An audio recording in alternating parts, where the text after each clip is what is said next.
Okay, talking Riverside baseball. Sean Hughes with this great start to the year. You guys are playing good baseball. It's been the norm here at Riverside with you at the helm. Let's talk a little bit about this particular group this season. Yes, we have very good seniors and juniors that are leading the charge for us in their underclassmen. Are very talented and taking the lead following our seniors. Yes, we just clinched the division yet last night. So we're looking to hold on to the 1 seed in districts and get ready to keep going and see how far we could go this year. Let's talk about what the difference makers are this year. Is it the pitching? Is it the hitting? Is it a combination of things? We're a well-rounded team. Defense is probably our best attribute. We've been hitting the ball a lot better recently. Just practicing. We hit every day, defense every day. Pitching's been very consistent. We have, I think, 5 guys that threw about 20-some innings this year. So some guys got called upon that we didn't plan on pitching, and they've been very successful. Depth is so important. So let's talk about arms. All right, you have some left. Talk a little bit about the combination on the mound. So we have all righties. We lost our one or two pitcher, Casey O'Brien, at the beginning of the year, but he's looking to come back now for districts, so that's an exciting thing. We were led by Connor McNally is our junior, and then we have the forward sophomores that have been throwing well for us. Nick Bohenik, Ethan Slocum, Cooper Borowski, Jason Pozlizny, and Jose Sosa also throwing. They're all sophomores, so it's pretty all over the map there. Let's talk about the league and the competition, being able to beat teams in the position that you guys are in. Obviously, you want to keep peaking, but right now you guys are just doing everything right. Yeah, as you know in baseball, any day, any team can beat anyone. It's one of the sports that not always the most talented team wins.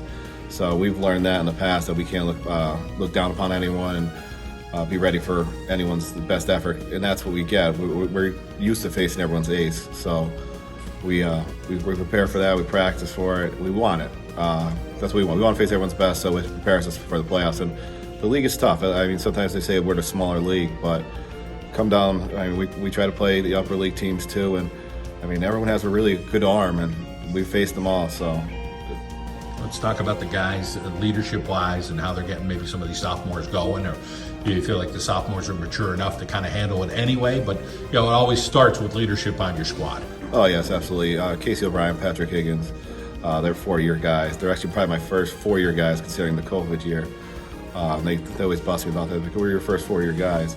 And then we had another senior join the team this year, Jacob Cottle, and then our juniors, Chase Tadonio and Connor McNally. I mean, I asked them to do a lot, from keeping the sophomores in line to picking up the hack attack, picking the baseballs.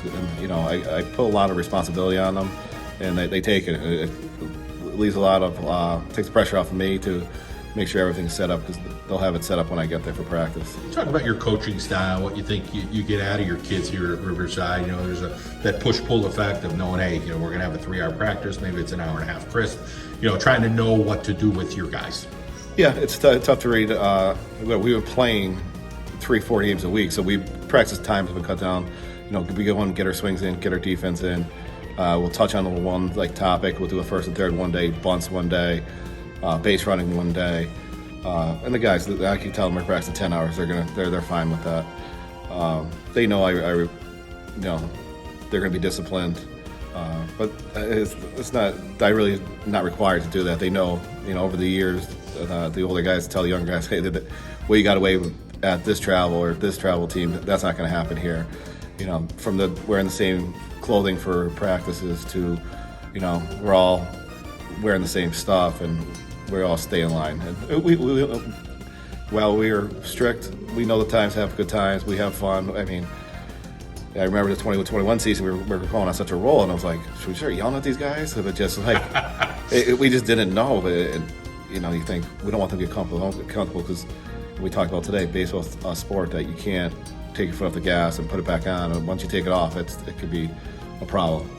How about keeping these guys healthy with the arms? Knowing, hey, like you said, 3-4 games a week. Sometimes it's tough to, make sure you're managing those kids and making sure they're healthy and, hey, live to play another week. Yeah, we haven't thrown anyone under 4 days rest the entire year. Like you said, we don't. Our league games we go throw our 1s and 2s, but even like our 4s and 5s is really gone out with Abingtons and Scranton and Del Val and has been successful. So that gives the luxury of not pushing a guy on a 2-3 days rest. Minimum 4 days rest. We try to keep the pitch counts down, usually around 75. We like, but it's the time of the year. It's beautiful weather. The arms are good. Everyone's healthy as of right now. Obviously, you want to make the push towards the playoffs, and then in the playoffs column, it's every little thing gets magnified. The little things become so important. The base running, if you need a bunt to be laid down, making good defensive sound plays, communication out there. You feel like this team is in that right direction, or you're already there and just kind of tweaking a couple things? Absolutely. We start that stuff, and first day of practice, we're going over small things. We tried to have a list of things, concentrate on one thing a day, not to overwhelm them, and then now it's just touch on here, touch there. Like I said, we're very well disciplined. We try to keep a strong mental process too, where don't let one play affect the next play. Don't make one error, 2 errors. So even an error in the field, we try to train our pitchers to, all right, that's done with, let's move on. And we do a good job, we've done a good job with that over the years. As I said, most high school games, you look, it's that one inning that kills you. And it's not that they're not talented, it's that they lost their mental ability to concentrate. And it's easy to say, well, I give that run because that was an error, or so be it. So we concentrate a lot on mental stuff too.